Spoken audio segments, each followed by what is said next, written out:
Hei, posturnya salah tuh. Makin hari postur kita makin nggak karuan. Padahal apabila sudah kena permasalahan postur bisa menderita di masa tua. Yuk kita bahas lebih lanjut.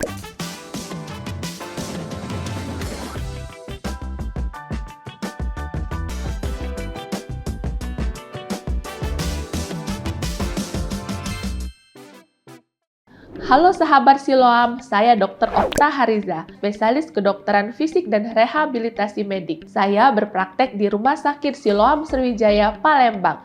Kali ini kita akan membahas tentang postur.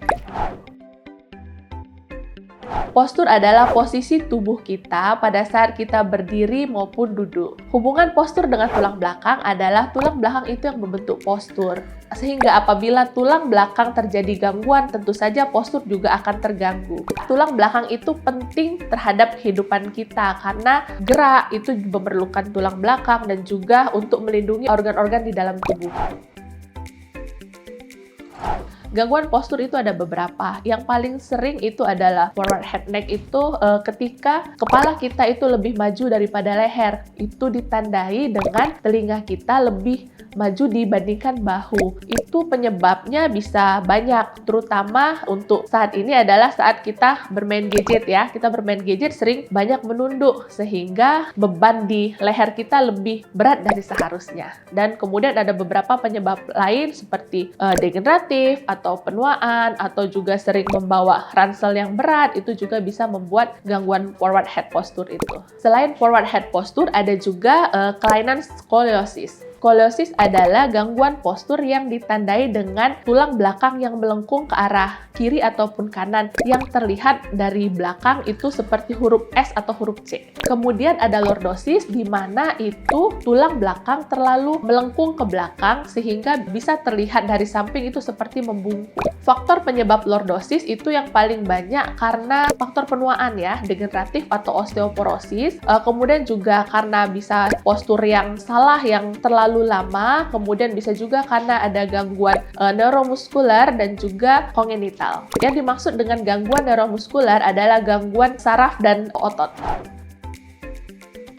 Cara untuk mencegah gangguan postur diakibatkan penuaan itu harus sedari dini kita lakukan ya. Kita lakukan postur yang baik, postur ergonomis pada saat kita aktivitas, bekerja, mengangkat benda, ataupun pada saat kita menyetir. Dan juga bisa dilakukan dengan penguatan otot sedari usia produktif. Zaman sekarang yang sering menyebabkan gangguan postur adalah ketika kita sering bekerja di belakang laptop ataupun komputer. Tips untuk mencegah gangguan postur pada saat kita bekerja di belakang komputer atau di belakang layar. Yang pertama, pada saat duduk, pastikan panggul menyentuh sandaran kursi dan tubuh bersandar dengan rileks di sandaran kursi. Kemudian, pastikan siku itu membentuk sudut 90 derajat sehingga bahu rileks ketika kita mengetik. Yang ketiga, pastikan lutut itu mempunyai jarak dengan kursi sehingga lutut tidak menyentuh ujung kursi. Kemudian yang keempat, pastikan telapak kaki kita benar-benar menyentuh lantai dengan posisi yang rileks. Dan yang paling penting, pastikan layar sejajar mata sehingga pada saat kita mengetik, kita tidak perlu menunduk. Kita juga memerlukan keyboard tambahan untuk mengetik apabila menggunakan laptop. Tips ketika kamu lagi menyetir. Atur sandaran kursi 90-100 derajat, kemudian pastikan kepala bersandar pada sandaran kepala dan punggung bersandar pada sandaran kursi. Siku membentuk sudut 10-15 derajat sehingga kita rileks pada saat melakukan manuver pada setir mobil. Kemudian, pastikan jarak antara kursi dan pedal tidak terlalu jauh dan juga tidak terlalu dekat, sehingga kaki dapat rileks pada saat menginjak pedal. Apabila terlalu jauh, maka tungkai kaki akan cepat tegang pada saat kita menyetir jauh. Tips untuk kamu mengambil barang dari bawah. Yang pertama, pastikan kaki dibuka sehingga membentuk kuda-kuda, kemudian lutut ditekuk, dan pastikan punggung tetap lurus. Kemudian yang kedua, pastikan benda itu tetap mendekat pada tubuh, dan ketika kita mengangkat ke atas itu merupakan gerakan dari tungkai bawah dan punggung tetap lurus. Pada gangguan postur, nyeri yang paling utama itu biasa dirasakan di punggung ya. Bisa di punggung atas maupun di punggung bawah. Untuk forward head itu bisa juga terjadi nyeri di leher maupun di kepala. Jadi gangguan postur bisa mengganggu organ lain. Itu dikarenakan adanya perubahan postur sehingga rongga tubuh akan berubah tidak semestinya, sehingga pengembangan organ-organ itu akan terganggu.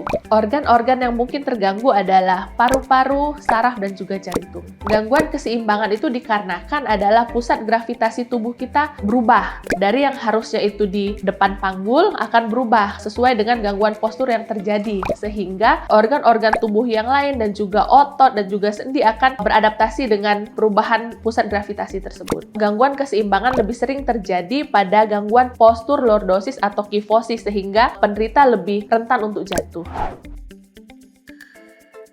Beberapa cara penyembuhan untuk gangguan postur itu bisa kita bagi dua ya. Pertama, terapi konservatif, yang kedua itu terapi operatif. Terapi konservatif dapat dilakukan dengan terapi latihan fisik ya, di mana itu kita akan merelaksasi otot-otot yang tegang dan kemudian menguatkan otot-otot yang lemah sehingga postur dapat kembali baik, dan juga dapat menggunakan bracing ya atau ortosis atau alat bantu sehingga memberikan penekanan kepada tulang belakang sehingga dapat kembali ke postur yang lebih normal. Kedua, metode operatif itu dilakukan apabila derajatnya sudah berat ya, misalnya skolosis 45 derajat atau nyeri yang tidak bisa hilang atau juga adanya gangguan-gangguan organ. Jangan sampai gangguan postur menghalangi kita untuk beraktivitas. Apabila kamu sudah merasakan tanda-tanda gangguan postur, ayo periksakan segera ke dokter. Salam sehat!